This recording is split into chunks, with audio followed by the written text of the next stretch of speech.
You use muscles every day to do activities. This woman is using muscles to breathe, circulate blood, and move her hand to take notes.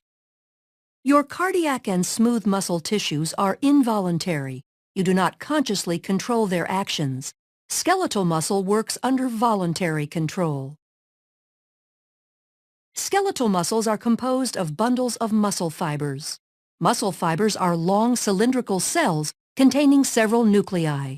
Muscles will contract or relax when they receive signals from the nervous system.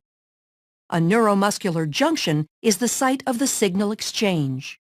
This is where the synaptic bulb of an axon terminal and muscle fiber connect. Muscle fibers are composed of many myofibrils. A myofibril contains contractile units called sarcomeres.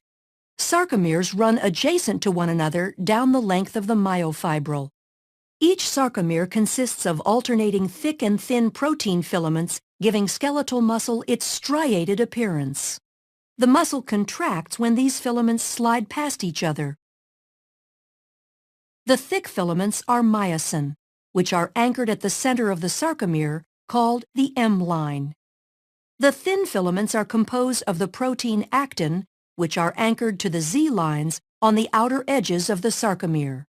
Because the actin filaments are anchored to the Z-lines, the sarcomere shortens from both sides when actin filaments slide along the myosin filaments. Although the action between the filaments is described as sliding, the myosin filament actually pulls the actin along its length. The cross bridges of the myosin filaments attach to the actin filaments and exert force on them to move. This action is known as the sliding filament mechanism of muscle contraction. In this model, the sarcomeres shorten without the thick or thin filaments changing in length.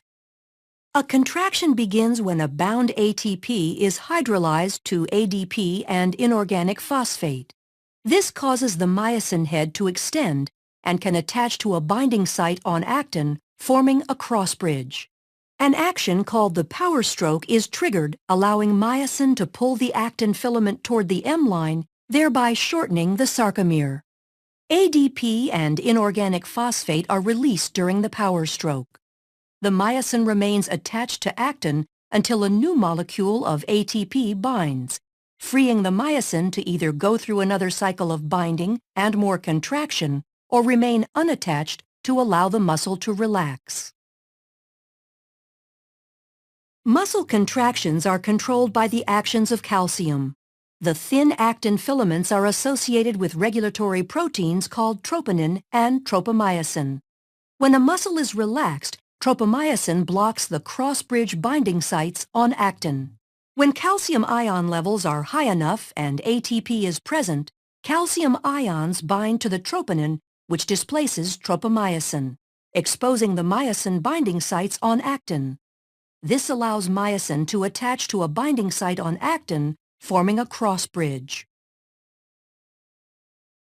Calcium ions are stored in the sarcoplasmic reticulum and are released in response to signals from the nervous system to contract.